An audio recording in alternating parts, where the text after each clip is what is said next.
Welcome back. This is segment 3 of Citizens Forum being filmed on Tuesday, February the 16th, 2016. Our guest in this segment is Medhi Najari, and we're going to be talking about the process that has been ongoing for months or years to give us an answer regarding sewage treatment. So, Medhi, maybe you can talk about this new process. You remember why we had this new process that is starting sometimes in April, May of last year? Because people did not support, and the process that they were doing beforehand was not credible for people. It has no credibility, so it was shut down. Whatever proposal, McLaughlin proposal, was shut down. So they said, oh, we are going to do it this time rightly. We are going to truly consult with people and listen to them. So and they had a new mayor. They let her to be the lead spokesperson for CIA on this issue. And we said, there is hope. And the reason we said there is hope is because here I want to quote from Lisa Helps, an article when she talked in Oak Bay about the sewage treatment. January 26, 2014. This is what Lisa Help said. It was in her website. Listen to citizen. I hear on regular basis the public is apathetic. Voters' turnout is low. People don't really seem to be paying attention or care about municipal issue, etc. But then, when a wide and growing sector of public step up and say, hold on, CRD official, we are not convinced that this is the best sewage treatment plant for the region. People come to open houses, pack land use committee, when volunteers take the time and effort to propose an alternative plan, the right plan, when hundreds of people come to open houses, pack land use committees and council meeting, ask questions and speak up, they are treated like a nuisance. There is a sense that some CRD directors and staff wish that these people would sit down, shut up, and just let the CRD get on with its plan. I read just one more paragraph. That was Lisa Helps. This is Lisa Helps is saying in January 2014, almost 10 months before she became the mayor. This is not an authentic way to engage the public. It does not welcome public participation or take public input into consideration in order to create the best possible sewage treatment plan for the long term. And this is the goal, the best plan for the long term. As elected officials, we have a responsibility to listen to what our residents are saying and to consider their input in our decision-making process. This is the public who is paying for these projects. So what's happened? With the new process, they asked us to come in a workshop, a one-day workshop, it was in May, I believe, and I went. And I know you went to university, I went to conference center. And when over there they were pushing these areas that supposedly municipality said is available for treatment plant to consider, we said, and they asked us to eliminate those that we don't like.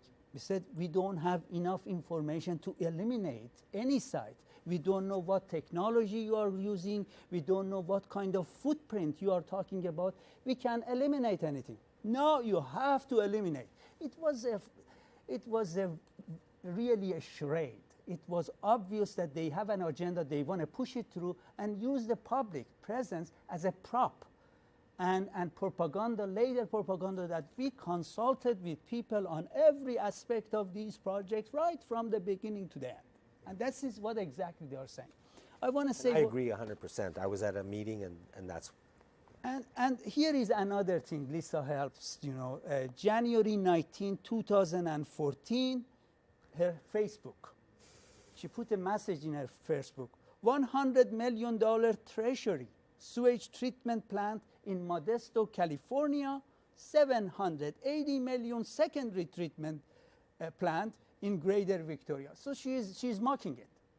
Now we should say $100 million treasury sewage treatment in Modesto, California, $1 billion boondoggle in Victoria, British Columbia. What is this? Why are these people changed so much from when they are not in charge and when they become in charge? What's going on? Yeah, exactly. In Modesto, California, the population of Modesto is about 210,000 people.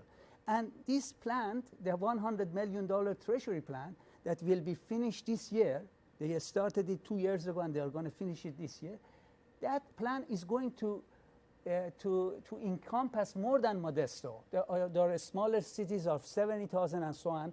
So forth. So it's almost the same size population of Greater Victoria, 300,000. So you're saying they're doing that for $100 million? That's what Melissa Herb said.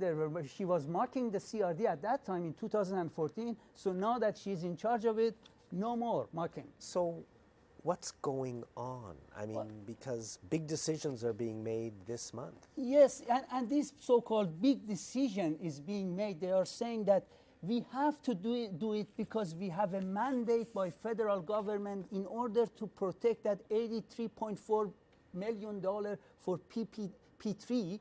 We have to do it, otherwise we are going to lose that money. And they repeat this. Let me tell you this. In the Times columnist, I want to quote on 3 different articles. One is from November 30th. The headline is Explainer, Capital Sewage Treatment, Secondary versus Tertiary, and more. So they are explaining everything with maps and everything. So what they say, all this is being done against the backdrop of March 31st deadline to preserve $88 million in federal funding for the project. The CRD has until March 2016 to submit detailed plan for wastewater treatment or risk losing $83.4 million. So that's from the TC. That's from TC. That's November 30th. On December 5th, Mr. Bill Cleverly article is saying the CRD has until March 2016 to submit detailed plan for wastewater treatment. Actually, the same thing was cut and paste here, the same statement.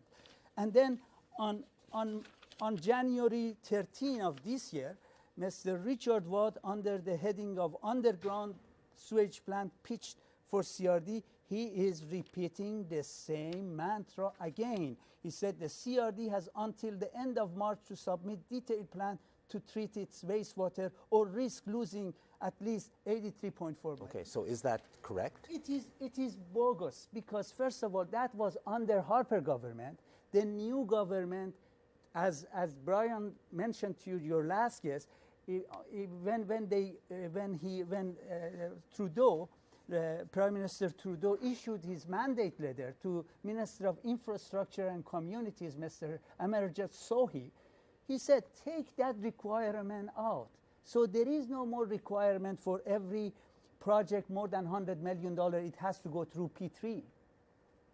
And also, Mr. Trudeau, Prime Minister Trudeau said, and I think Brian mentioned it, I want to quote from what he said in 2012. I think the big issue is evidence-based policy. Trudeau said in an interview, the decision is how we are going to spend infrastructure money and taxpayers' money. I think there are enough questions about the choices being made that should make people realize it is a push of ideology over actual scientific evidence. There is no net environmental benefit to this secondary sewage treatment plant. And we are saying, why are we spending $1 billion if you guys claiming that you are going to do it for protection of environment? What is the environmental benefit? Negligible, according to the fishery study. And every scientist are telling us. So why are you doing this? The reason they are doing it, I think, although Times columnist is doing a very bad job, there is one publication doing a wonderful job, and we are lucky to have them, and that is Focus Magazine. Please go to either get a copy of Focus Magazine or read the article online. Mr. John Broadland has done a magnificent job of explaining other options, explaining who is benefiting. We have to ask, who is benefiting from a project to spend $1 billion and not much benefit? So who's benefiting? Broadland say it courageously. It's the engineering and consulting and construction company. These are the same companies that put a lots of money into the coffer of Liberal Party here in British Columbia. We are tired of doing things using taxpayers' money for the benefit of the special interest. Let me tell you about our provincial government mandate. 3 projects. The run of the river project.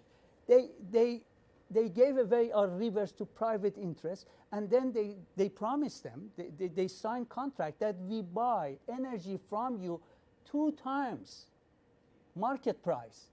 And who is going to pay? Us. That's why our hydro is going up. They spent $700 million for a transmission line to Stewart. For whose interest? For the mining company there, the Imperial Mine, Red Crescent Mine. $700 million. Who pay for it? You and me. They want to they want to get rid of the Massey Tunnel to build a bridge. Why?